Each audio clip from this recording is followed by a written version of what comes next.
Luke O'Shea has won 16 golden guitars, and I do hope he hasn't won any more since I wrote this, because then the number would be wrong. But he's won them for his albums and his videos, including the single South East Queensland from his latest album, Different Drum, which was released on CD last year and is about to be released on streaming platforms at the time we're speaking. Luke and I are going to chat about that, some upcoming shows, and I am going to ask him a few questions about some of the songs because I love this album so much. And I have questions I want to ask. Hi, Luke. Hi, Sophie. How you going?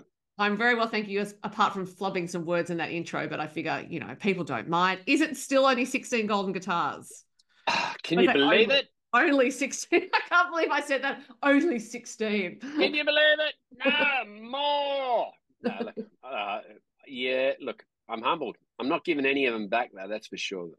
I think that's fair enough. And in fact, I think the last golden guitars you won were for South East Queensland as a song and for the video. So that was a pretty good quinella there. Yeah, look,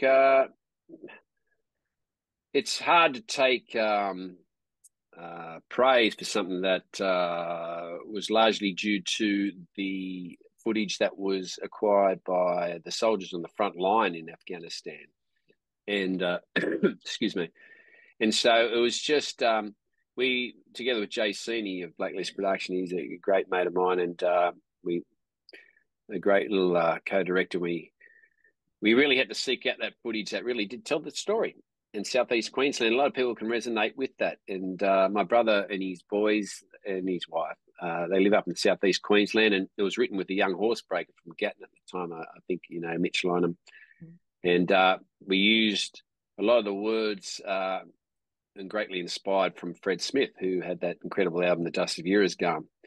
And so, we ran with it, but I didn't know how to get access to that, to bring the listener into the world of a soldier who'd been on the front line and experienced trauma and experienced that intense experience, and share that with our listeners. And I spoke to Fred, who was a diplomat over there with the Australian Defence Force. And he says, mate, look, the reason that those soldiers put those cameras on their helmets is to actually share that experience with us back here. So we do have an understanding of what they're going through, and we do have an understanding of perhaps how to relate and maybe start a conversation with them once they return. And that's key, and that's vital to addressing anything with trauma, is just to make sure we start those conversations and get to the heart of it and don't let them keep it within us. And Fred did say it best, and I've quoted him a few times on it, where he said, like, we don't have to lionize these veterans once they return after experiencing those horrors of wars, but we don't have to idolize them. We don't have to pity them, but we do have to have some level of understanding of what they've been through so we can better support them. And we don't have another generation of strangers walking amongst us as we did with Vietnam. And if we don't learn from the follies of the past, then we're sure to repeat them. And my goodness, we're repeating them over and over again. So that was the purpose behind that song, is to sing up these incredible Australians who have served us and our country, and have largely been forgotten, and their families that also have to deal with the trauma of every day with these people that feel like they can't relate and can't share what they've experienced. And so there was a very strong message and purpose behind that song, and the fact that it picked up the heritage, and the video speaks volumes in the way that audiences really want to try and understand how they can help. And that's what I love about Australian country music audiences. They are up for the challenge no matter how hard I make it. And I don't make it easy a lot of the time. A lot of the songs I throw out there are pretty hard to digest sometimes, but music, and in particular the craft and wicker of a song, it is a magic for them, and I call it the sugar-coated pill. Mm-hmm. You can take a pretty ugly topic and a pretty hard to swallow truth, but you put a nice little melody around that and you condense it into a 4-minute song, they will internalize it and they will reflect on it, and it has the ability to change conceptions and perceptions, and hopefully allow healing and growth. Yeah, I would, though, take issue with you saying that it's hard to digest some of your songs, because I actually think the craft you just talked about there, the way you're so good at taking details and making them into a story, and knowing which details to put into a story, as you did with South East Queensland, is why they're actually not at all hard to digest, and why we can take in what you're telling us and remember it, and then perhaps do something about it, change perceptions, whatever it is. So, and I think that flowed through to the video for South East Queensland, which is still one of the most extraordinary videos of any kind, let alone music video I've ever seen. And anyone who hasn't watched it should immediately after they finish listening to you talking. But yeah, so I did actually have a question about the detail you put into songs and how you make your choices. Because in a song like Ernest Henry Johnson on different drum, that's a whole extraordinary life in there. And get the sense of this whole life in a song, which is really hard to achieve. And I know you worked with his granddaughter on the song. So I'm interested in the craft side of it when you're coming to that material and thinking, all right, how am I going to put all of this in this arc? So we have the beginning, middle, and end. And we also have, I think, in your songs, the little arcs within each verse of beginning, middle, and end. And that's a real skill and craft of storytelling. So is it partly instinct at this stage of your career that you know which details to choose? Absolutely. Well, yeah, I think so. I think it's a 30-year focus and passion into the craft. I also must make mention of Lee Sarich before we progress into this next question. Lee Sarich was a returned veteran who was also played a vital part in that video, South East Queensland. So it would be wrong of me not to mention him and his bravery in coming out on the night when we decided to film that, and just to be present there as a person who identified with suffering PTSD. And his energy, his persona in that video clip, I find the most humbling, but also the most powerful thing that I linked to in that video. Lee Sarich, who did 2 tours in Afghanistan, had been shot, had been blown up, and found himself living out of his car once he returned, and didn't have the words or the ways to fix himself. So his focus had become to really heighten the awareness of these veterans suffering PTSD. So it was through his bravery in coming and exposing himself through that video that also made it so powerful. But to address your last question, look, it's an absolute privilege to be invited into somebody else's world. I love co-writing. I love broadening my world, I suppose. And when somebody invites me into theirs, be they a car fanatic, be they a returned veteran, be they a granddaughter of a man who served in not only the First World War, but the Second World War, and lived through some of the most dramatic, I would say, they're dramatic shifts. You can have slow growths on graphs, and then you can have these incredible column graphs that pop out of nowhere, then drop into an abyss. So you think about that First World War experience and this young man at the age of 16 trying to run away and enlist and do his part, but then being dragged back home by his mother until he was old enough, then going into the trenches in the Somme and suffering, being blinded by the mustard gas after 2 years of surviving in there, and then to return and then go through, survive the Spanish flu and the great, the roaring 20s and the Great Depression of the 30s, and then to re-enlist for the Second World War, and then find himself at Kokoda. And then what a life, and having a family and having that innate want to serve and keep on serving, serve your children, serve your partner, serve your country, serve your mate. And after he got sent back from Kokoda, after they realised, one of the young officers there remembered him as being one of his bosses in the early days, said, "Look, mate, you've done your thing, go back home to Sydney." And he was in Sydney Harbour when the Japanese sub blew the Kudabul up. And so he leaves his post to help those blokes blowing up a boat. And they try to discipline him, and he says, "Well, you know what, stop this." And he joined the ragtag fleet. And the ragtag fleet's not really discussed, but they were it was a secret navy that the Yanks put together in order to help the wounded who were fighting up in the Coral Sea get back to shore. And he enlisted into that. And so when you get such a dramatic story that you have to try and condense into 5 minutes max, it's a challenge. But some stories you just feel really compelled to tell. And music, like in a musical, you can have a character start in a musical and they'll be this person, and everyone's going boo. Then through the course of a song, they can have the transformation of complete character, and by the end of that 4-minute song, they're this person. Everyone's going yay. So something about the magic of music allows time to disappear, Right. and a metamorphosis to occur, and all of a sudden the caterpillar becomes the butterfly, and it's, I don't know how it works, but yeah, there's, you know, and with Ernest Henry Johnson, again, it was very important to relate it back to PTSD and the need for us to support our soldiers once they returned, because there was no PTSD in the 20s after the First World War, and more men died within the first 10 years of returning than they did over there, and that's something we just don't learn about or discuss. And it was the same with the Second World War. This whole country's just experienced the reverberations of trauma from so many events, and that goes through the family units. So the trauma of the First World War, into the Depression, into the Second World War, into the Vietnam War, into the trauma just rolls along, let alone what we did with the Indigenous trauma and convict trauma and dislocation trauma.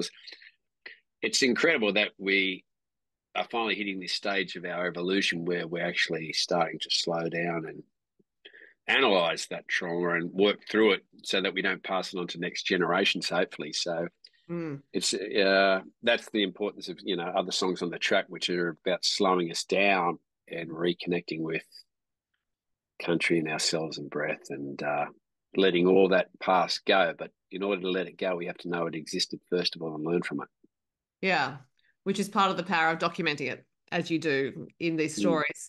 And even a song like South Beach Strip, and you mentioned Cars, and South Beach Strip is just a song I adore and play on repeat, and we'll be happy to be able to put on a playlist once it's out on streaming. And that's that. It's not a story about trauma, but it is about change and a form of grief, a grief for a life that no longer exists, more than a grief for someone dying. And again, that those beginning, middle, and end arcs, and within each verse, and then the bigger arc of what is this life. And so I'm really interested in the story behind that one too. They came through writing with a fellow called Brendan Smoother. He's a beautiful bloke, a paramedic and a great singer-songwriter. And we all teamed up to write at one of the DAG sheep stations co-writes, and so much gold's come out of that little community up there. It's magnificent.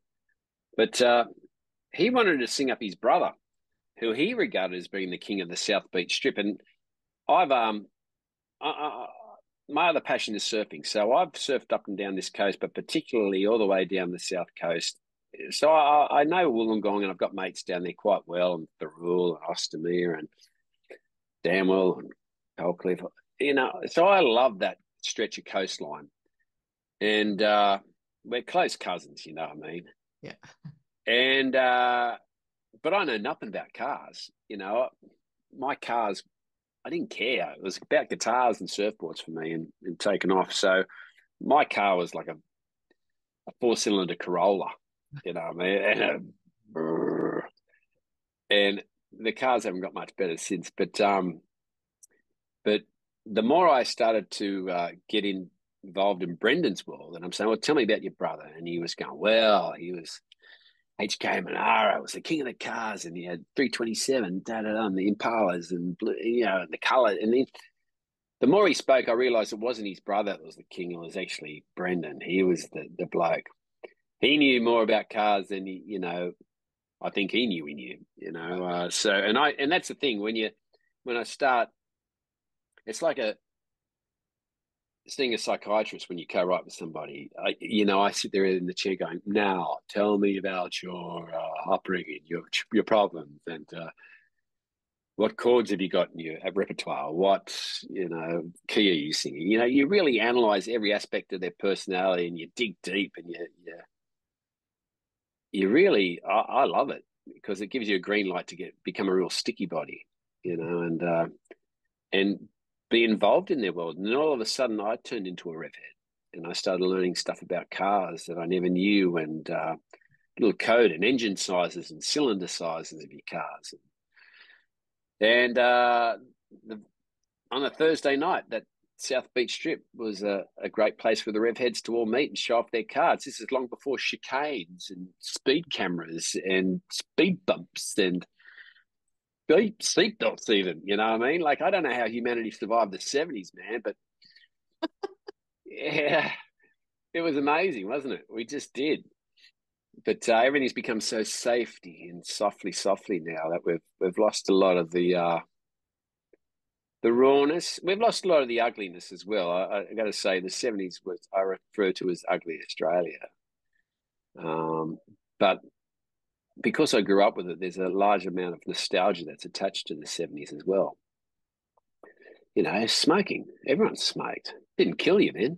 Yeah. You know, no seatbelts. No, it was Bench just, seat.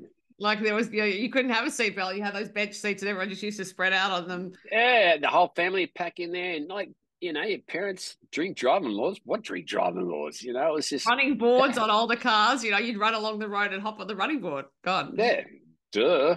You know, even the playgrounds were like amazing. I mean, those big planky swings that knock kids' heads off, you know, on the swings around and I have been in playgrounds like that. Look, if you didn't have a broken bone, what sort of kid were you?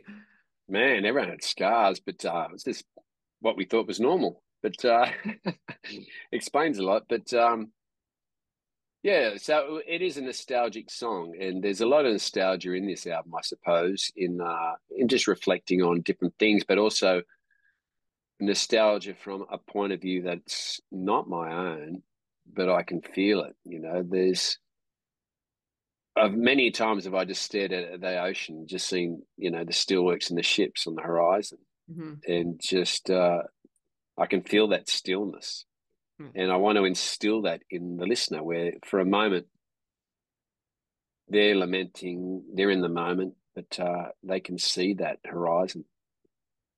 Well, and it's in the way you sing it as well. I mean, there's that line when when times got hard, we sold our cars and poured our lives into the kids, and you could hear the regret. You could hear that, like the acceptance that it had to be done, but also the regret. And so, for you to arrive at that place to sing it like that, you have to feel that story. It's not just an intellectual exercise of I'm going to put this down and we'll see how it goes. Yeah, well, that's love. Mm. Love is compromise and being okay with compromise. Um, because it's not all rosy and it's not all easy. It's not like the movies. It's hard work, and you know what I like it was a shared passion with the woman and the man in that thing. Mhm. They both compromised, and one's trying to regain what was lost, and the other one's saying, you know, I'm just going to sit here and watch Netflix for a while. You know, Yeah, we've moved on. it's like yeah. Now it's yeah. There is that bit of sweetness there where he attempts to regain it, but he goes down there and realizes that the scene's not there. All his mates are gone. You know, the South Beach Strip has been killed by the safety and the cops and everything good in the world. Yeah. But it was a wild time back then, as was our youth. It was wild, and that's how it should be. You know, you push your boundaries, you grow, push your creative bubble even further, and that's the beauty of youth and the recklessness of it. And long may it live. Mm. Now that was not the only song that came out of the DAG and also appeared on this album. I think there's at least two others. There's I Don't Bounce Back, and there's also Close to No One, which you wrote with Lola Brinton, who is a Mm. regular at the DAG songwriters retreat at the Sheep Station. But she's not a performing artist. She doesn't record her own songs, but she does pop up as a co-writer. So was that your first song together? Our first Lola is a wordsmith. Like she's an absolute master lyricist. Um, and it's funny it's not on any album yet, but we just wrote a song together at the most recent one, and I love it, and I can't wait to kind of try and do something weird with it. But it's not a country song. It's not it's belongs to another project I've got on the side wings, but I'll share it with you another time, Seth. But I think that might have been our first co-write together. Even though I've known her for a long time, I think we were finally teamed up, and yeah, she was talking about her days up in as a young woman up in Darwin, and she met a remarkable fellow who was a strange fellow. He was from England, you know, and had this, you know, his name was Patrick, not Paddy, not Pat. So he still hung on to that refinement of an Englishman, but he was a homeless man living out of a swag in the back of a garden shed. And so she was quite fascinated with his kind of background, but also where he was in life and how he kind of hung on to that refinement, even though his living conditions were quite substandard. And so his story was he was a searcher looking for the gold or the treasure that he never found. Mm-hmm. And he thought his life probably was a bit of he thought he was a bit of a failure, but it was funny that she didn't see it that way at all. She saw him as this wealth of stories and one of the richest men on the planet because of his experiences. Yeah. As opposed to, you know, what he had, you know, gathered together in material wealth. And so she was fascinated by him. And as I said, with that co-write, all of a sudden you get introduced to this fellow that I never met, but all of a sudden I could see him. And even though he was close to no one and he thought no one would ever remember his name, he's, you know, now forever locked into a song with his name being remembered through his bravery of attempting to live his own life and attempting to find, you know, Lassiter's gold or diving for pearls. And it's, yeah, it's a fascinating story because that's, it, we all make mistakes. And that's how we learn. That's how we grow as humans. But if I can learn from somebody else's mistake and I don't have to make it myself, then that's the clever way to do it. So I just try, and that's what songs do. They create an illusionary world where you can hopefully learn some pretty important truths that you can apply to your life so you don't have to go through it yourself. Or if you are going through it yourself, you don't feel so alone. And that's the power of music, particularly country songs, because they give you the story. Yeah. And I do also think that song is about dignity in some ways. The whole insistence of his name was Patrick, not Paddy, not Pat, and also being close to no one. That idea that he was preserving himself. So even though there were the failures, it was like there were these small dignities that he was going to keep established in his life and that no one could transgress. And the name was a big part of it. Yeah, it's funny. Thanks for revealing that to me as well, because you're bang on, you know, and that was not an angle I'd looked at it before, but yeah, thanks for seeing that way. So if you're right, it was his way of maintaining some level of dignity given his state and financial state and housing state. But yeah, like he never saw, you know, he could never ever see just the value of his story and sharing that with others as being of the traditional wealth. Maybe he did, but yeah, the story is there for us to learn from. Yeah.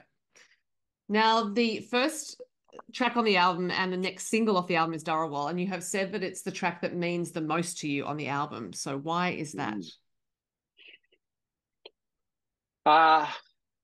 Because as mentioned before, it's really nice to step into somebody else's world and to analyze their world and go, tell me what you were like as a child, you know, and breaking it down. But this is the first time I really kind of, there are songs that are pretty close to me that are about others, but this was really about me, where as a child, like I had an idyllic life, where I grew up in the Royal National Park. It's my backyard. There was no fences. It was just creeks and rivers and caves and bush. And that's where we spent our days, just exploring and running amok. And a lot of these caves, we find there'd still be Aboriginal artifacts in there, and you know, grinding stones and kind of axes and all kinds of flints, etc. It was quite a magical place, and but there was no teachers. There was no elders, the smallpox had ravaged the Dharawal people right from the start. And that's the region see, where I live is known as Dharawal country. It's Cronulla, Kurnell is where Captain Cook first came in and first had any kind of interaction with the Aboriginal people. They're the Gweagal people who spoke the Dharawal language. Like we're Australians, but we speak English. New Zealanders are New Zealanders, but they speak English. So Dharawal is the language, like English, but the Gweagal mob is around this area. Then you got the Targary, which is like around Grays Point, etc., where I grew up, and the Royal National Park, and then the Wadi Wadi further down. And so they're all Dharawal speaking, all the way down to about Wreck Bay, past Nowra, and also out to Camden. That's all the Dharawal language grouped out the way. And if you go north, up the north side of Botany Bay, that's the Eora and Gadigal country, etc. So we didn't know this, but there was areas in the Royal National Park which have significant energy and real beauty about it, and you can see the carvings in the rocks, and you can see that these were areas of ceremony, but you didn't know anything about them, and you really wanted. I really ached to want to learn more. I ached to have some sort of rite of passage that would declare to me and also to the world that I truly belonged, that I was Australian, that I was a Dharawal boy, that I belonged to this region, and that I had a role to play in looking after it. I don't know, just learning about it, seeing what it had to teach me, and it wasn't there. And so I did every other dumb rite of passage you could imagine, and somehow miraculously survived. And then but the hunger for that knowledge, I still wanted to know. And again, there was no real Indigenous teachers around me at the time. So I went exploring. I spent the next 8 years exploring the world and hanging out with Indigenous cultures, the Native American Indians in particular, in the States and Canada for about 2.5 years. And then over in Japan with all that kind of Gnostic kind of teachings over there. Then returning here, and I did teach up in upstate, up in the Cape Country, where it was I first was introduced to the Torres Strait Islanders and the Aboriginal communities up there, teaching in those schools, and started to get an idea of that there are elders around here that can start showing you what's going on. And then spent many years abroad over in I thought, well, I better go back and explore my own roots. And so I lived in Ireland for a couple of years in Europe and explored it over there. And the Gnostic teachings are quite, which is more about connection to earth and country, and became very important, combined with Christianity and all spiritualities, Buddhism, Taoism. And you find those universal truths and what they're trying to get to. And once returning here, now all of a sudden you see in Australia this incredible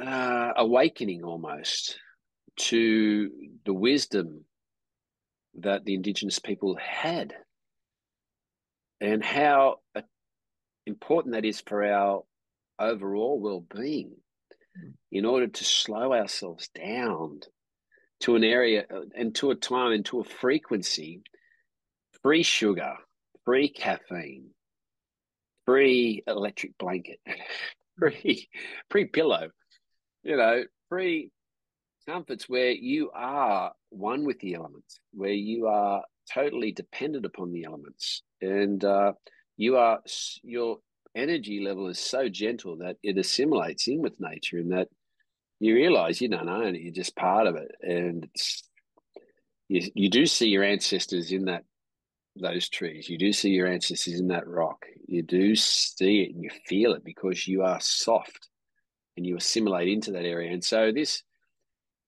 teachings, all of a sudden, there are these elders now that are feeling confident enough that society is ready for them to start sharing their knowledge. And it's still very hard. It's still very reserved, but it's getting out there slowly. And I wanted to try and do this as respectfully as I could, and try and, understanding that my ancestry and heritage is is Irish, but I'm fifth generation Australian, and I think most Australians are starting to tap into that energy and understanding that there is a pulse in this country, and there's certain regions that pulse is amplified and can really be transforming if you know the right way to go about tapping into it. And I've been finding those teachers of late, and it's been wonderful. And as an educator, you know, a 30-year plus school teacher, I'm finding and getting the green light from these elders to say, you got to share this knowledge because it's integral to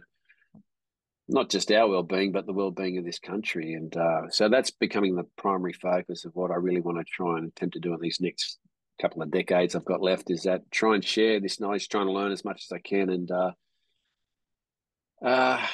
try and leave this place in a little bit better place than what we received it. That's the goal. I think I could have an entire conversation with you about the frequency that you just mentioned, and being soft and assimilating with the environment that way. I won't, because we'll stay focused on the album, but perhaps whatever you write next will be related to that, because I think there is a whole lot there to explore. But Dharawal is coming out as a single around the release of this album onto streaming platforms, and this was a decision you've made after having the CD out in the world for quite a while. So I'm interested in why you've split the releases like that in an age where streaming often is the first or the only way of releasing anything.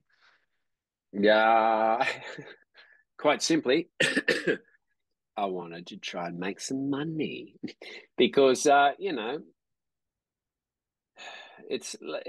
I come from the old school where you made albums and then you made CDs, and a CD was a gift. It was $30 back in the 80s, man. And $30 was a lot of money, and you gave a CD as a precious gift to somebody. You went, there. And they'd go, oh, a CD, thank you.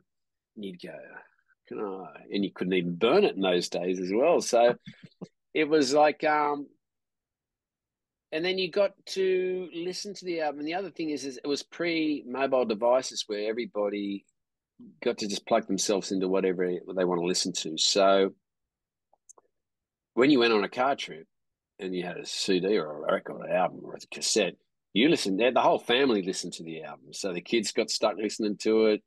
You went away with your brother. You had to listen. Everyone listened to the same album because there was no other separate device. You know, the house stereo was the only stereo. And all of a sudden, the songs that aren't radio singles, the B-sides, or those songs which are, you know, 4 or 6 or 8 from the album, they just become your favorites. They connect with you on a level which you can't explain to others. And all of a sudden you meet somebody else who connects with song 8 and you're going, I love song 8, I love song 8. And then all of a sudden you have that connection with somebody else. And the album is designed as a book. There is an opening, there is a lift, and then while you're feeling pretty good about things, then you punch them in the jaw and you knock them out and they hit the ground, and then you go, I'm not going to leave you there, I'll lift you up and I'll pick you up again. And you take them on a journey, and then in the last track you go, there you go, and they go, I need to press play again and listen to that whole album again. And so that's the craft and the wicker of an album and the production, and I love that, and I don't want to ever lose that. And as soon as you put it onto, you know, any digital media or platform, Spotify, iTunes, and they're all magnificent, but every blessing's a curse. You know, there's the other side that, you know, you get your music out to the world, and believe me, it's the world. People are tapping into my songs from places I could never imagine and never would have heard it before, but that's 0.3% every time they hit it. And as opposed to once upon a time, someone would buy an album, so there's $20, or, you know, if you're with a label, there's $2.60, as $3. You know, there's now bugger all, and so it was a double pronged fork. I wanted people to hold the physical CD, even though I'm part of this new generation. My car does not have a CD player. My home doesn't have a CD player anymore. So I understand. I get given a CD now. I go, thanks. You know, like, and it's sad because if I want to listen to that album, I'll Spotify the whole album or iTunes it, whatever. But so I initially just put it out there just to make sure that if anyone wanted it, I might make $20 off that album. Mm-hmm. But those people will actually get the book. They get the story, they get the visual, they get the hard copy, they get to feel it, smell it, hold it, and then chuck it if they want. But they got the physical experience as it was intended. Mm-hmm. And I got the $20, which is important. And now that I've kind of not so much exhausted that, it's all about the single, because if you put the single out, then it gives the digital platform something to go, hey, there's a new single, and they put it on a playlist, and everybody and it raises your listenership, Mm-hmm. and so they're very excited. Once you put the album out, they go, hey, it's an album, and then it's gone, flatline. So there's no more single releases because the album's out. Right. There's no more buzz. There's no more anything. It's just like the album's out. Right. And so you just wait for your 0.3 of a cent per stream. I get 1,000 streams. I don't quite get a coffee, but I might get what's $3? So it's a coffee when there's a promotion on for having a keep cup. I go to the $2 cup in there and buy a Kit Kat somewhere. In Coles supermarket or service station. Who knows? But so that's the thing. You just got to learn to work a system that's right for you, and that felt right with me. Putting it out there physically, and people got the album, they want to listen to the album, and then now it's going to be out there digitally for everyone to listen to, and they can tap into it how they like. Mm-hmm. I think it was no doubt also an exercise in fandom, and possibly interesting for you to see who bought the album, who wanted the album. I ordered the album because it's like, I'm not waiting for a Luke O'Shea album to appear on streaming. If that's on CD, I do have a CD player in the car and one in the house. So I got it as soon as I could. It's like, because again, for me as a fan, I was like, I don't want to wait for that. So I'm sure there were quite a few people like that. Yeah, it's lovely, and some people, my brothers-in-laws especially, say they needed to complete their coaster set for their tables. And that was good, So however they want to listen to that music or kind of absorb the physical CD, I'm okay with. But it's a big investment to make an album, and it's lovely to see a little bit of return. But also, and this is the thing, it's like that beautiful song by Gillian Welsh. We're going to do it anyway. It's everything is free now.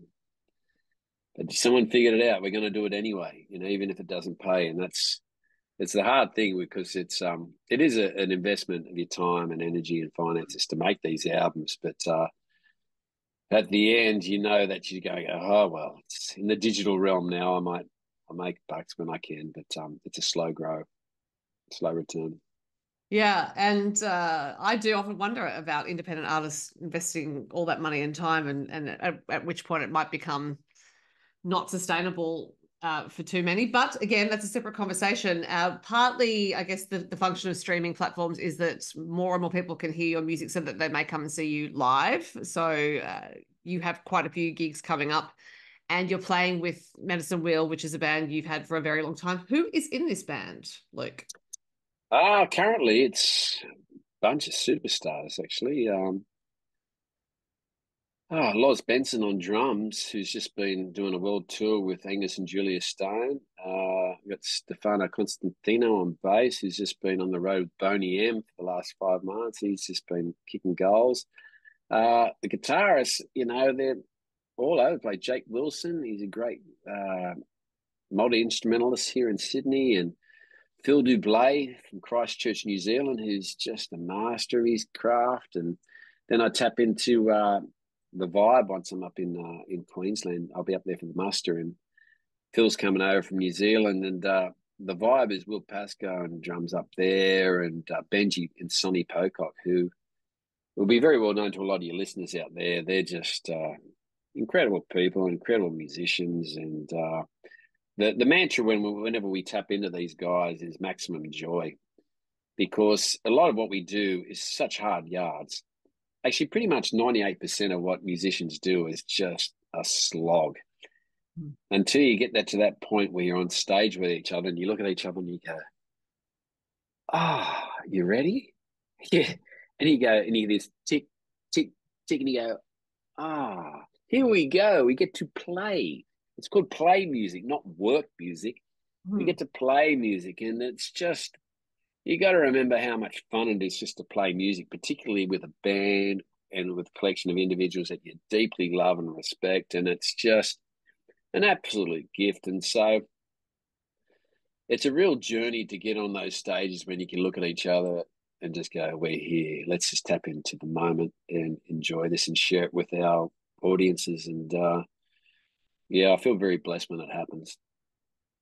And you'll also be with Medicine Wheel in Tamworth in January, because I've noticed that you've already announced your Tamworth shows. It does seem to be a whole lot of time away, but the festival seems to announce earlier and earlier. So you're locked Yeah. in, Services Club again? Yeah, it's our spiritual home. Like I can't think of a better venue for what we do. It's air conditioned, beer in glasses, the best sound system in the state. You know, DW Sound. And we just sit there, and it's a listening environment. There's not a kino screen to be seen. There's not a TV screen. There's no one riding a horse home in the third at Randwick. There's no birthday party. It's just a listening environment, and it's just a place where we can really delve deep into the stories and the wicker and the joy of just playing music for the song. Hmm. And I've just seen you play live with Lynn Botel, which I've seen several times before, and it's always fantastic. And I think partly your artistry is about that adaptability between playing with band, playing with Lynn, playing with Ash Dallas and some other people, and just it. But it does strike me that with you, you're just in this constant state of flow. It's like whatever the setup is, you just got to flow into it, flow out of it, and it's not like, oh, I'm going to be this different version of me for this, and it's this. It's actually it's all music, it's all performance, and it's all entertainment, and it's all me Yeah, well, as well. yeah, like it's the bonus of being schizophrenic, I suppose. I got personality for any scenario. So, not really. Yes, it is. No, it isn't. Yes, no. Sorry, bad joke. But no, it's just like I love it. Like I'm a school teacher. I stand in front of audiences all the time. You know, be they stinky teenage boys or be they kind of disgruntled, blokes have been dragged to a gig because their missus says you got a chicken and they were, or a festival. Like last night, I played the 96 Candles memorial service up in Mount Kembla, and that was humbling to just stand there and play to miners and descendants of people who lost members in a mining disaster. Or this evening, I played in the Southern Civic Centre, like for people who were really nervous about they were being nationalised, they were becoming Australians, and breaking that ice and sitting there by myself and sharing Australian stories and some iconic songs with the audiences there. It's just my job is connecting, I suppose, connecting people with insights, with viewpoints, with history, with each other, with themselves, with new thoughts about life, I suppose, and it's not just for them, it's for me as well. For me doing it, I'm actually trying to learn myself. And so I think they see that I'm actually connecting to the song and trying to learn from it myself or share some little insight that I learnt from it. And therefore, it stays very, very fresh for me, regardless if it's with a band or regardless if it's a duo, like with Lenny, or Ash, where I can just feel so comfortable and be yourself and know that it's going to sound good and it's going to be delivered the way that it was supposed to be delivered because of their musicality and their skill and their musicianship. I don't know. I feel very blessed, that I have that collection of people around me that I can work with, and they like working with me, and um, it's something I do not take for granted, and because I'm always feel like I'm growing, it's I've, I want to practice, I want to play, I want to keep writing because it's something you can never master. I think that's why, I've seen you play live so many times. Like I know it's always going to be a different experience. There's no such thing as one Luke O'Shea show, and that's obviously springing from your intention as an artist. You have that beginner mind where it's open to everything happening, and Mm. you never presume that you know everything or that you're going to be able to control the environment, which does mean for the audience this glorious thing happens where you're completely open to anything, and you find these co-conspirators like Lynn who are the same, and they're just willing to go with it. And it really does make for not just great music, but also a whole lot of fun. Hey, that's some great insights, so thank you. Thanks for explaining that to me. It feels that way. Yeah, that feels good. I like that. I'll have to kind of write that down. Thanks for explaining it for me. But it's exactly how I feel. Like a complete beginner every time I pick it up. But there's a bass player, James Gillard. Who everyone knows. But he's got that look on his face, no matter what show he's playing. Like he's just picked this thing up for the first time. He's going, hey, and he's a master bass player, master musician, but that complete joy and that kind of, as you're saying, that element of that he's just doing this for the first time is fascinating. Yeah. Well, I find you playing live fascinating and fun all the time, and I am a fan. I'm quite happy to admit that, even though I'm interviewing you as a journalist, presumably, because it's such a rich, wonderful thing to be a fan of a musician like you and of you when you have all these great songs and then you completely show up to play them live. It's just fantastic. So I thank you very much, Luke O'Shea, for that, and also for your time talking. I've had you talking for a while and you've just been performing. You may wish to go and have a lie down. So thank you very much. No worries. Yeah, I don't know about the lie down, but no. So thank you. It took me a long time to find you. I don't want to lose you. All those people out there that it took me 30 years of playing music to find you guys out there, and you, Sophie, in particular. So I greatly value and I appreciate you, and thank you for your time, and thank you for the passion that you give to us Australian artists and supporting us and getting our stories out there and your insights, which are very valuable. And I've learned a lot about myself. Maybe you should be a co-writer, No. sitting at the table. I will leave that to the experts. Thank you, Luke. I'm sure I'll talk to you again soon. Good on you, Sophie. Cheers to you and all your wonderful listeners. Bye.